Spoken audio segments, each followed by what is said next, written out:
A genre that is emerging in Indian cinema over the past few years is the genre of horror comedy, and I think Maddock Films, for all its flaws, deserves credit here because at least in the Hindi-speaking belt, after Bhool Bhulaiya, I can only think of one film that really reinvigorated or regenerated hype in this genre, or really brought good content and got people kind of interested in horror in Hindi cinema, especially even if it's horror comedy, which is not really actual horror. But and the way Maddock does it really isn't horror at all. But it has to be Stree, and Stree really got people riled up. It was a huge box office success, and rightly so. It has some flaws, but all commercial Indian films have those flaws, like sexualization of women or item songs and all of these things, which is the same thing I know, but still, especially hurts when Maddock does it because Maddock is clearly a very feminist leaning film, like it's kind of feminist. Not saying it's like suffragette movement or something, but it is still pretty feminist leaning compared to other like content produced by Indian cinema.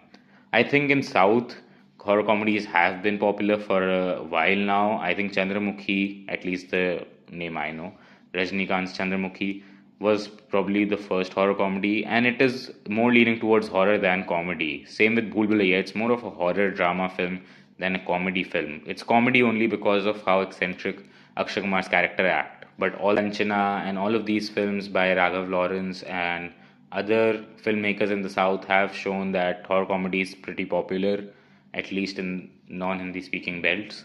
And with three, they have really shown how, and they get a few things right. I mean, they have a strong story.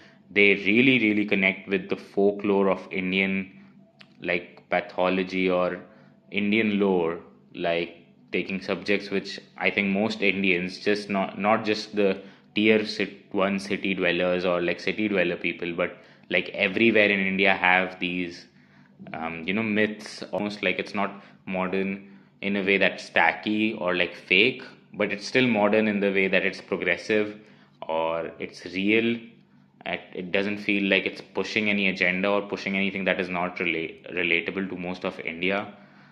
So when Vicky is actually having a job of a tailor, well, people are tailors and men are tailors actually. Most tailors are men if you look around. And even though they make clothing for women, so that's kind of funny and could be portrayed in a funny way. Similarly, other things are also mentioned, like a lot of women in the villages do work and are the like part of the family or the dominant earning member of the family. Full cinematography or filmmaking tricks, especially in the Sarkata movies 3 2, where they make him feel huge. At least for the first half, he's actually pretty intimidating until they actually reveal him just completely normally, like in the climax. Then it's kind of meh.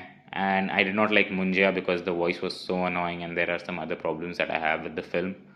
But I really liked Bhedia. Bhedia was so fun and such a great film. I don't know why I did not get the hype that Munjia got at least. I get why I didn't get 3-2 levels, but it really is the underrated film in the Maddock cinema like film discography, which is like 5 films I think. But they have really honed in on the craft and they know what they're making. They have a very specific formula.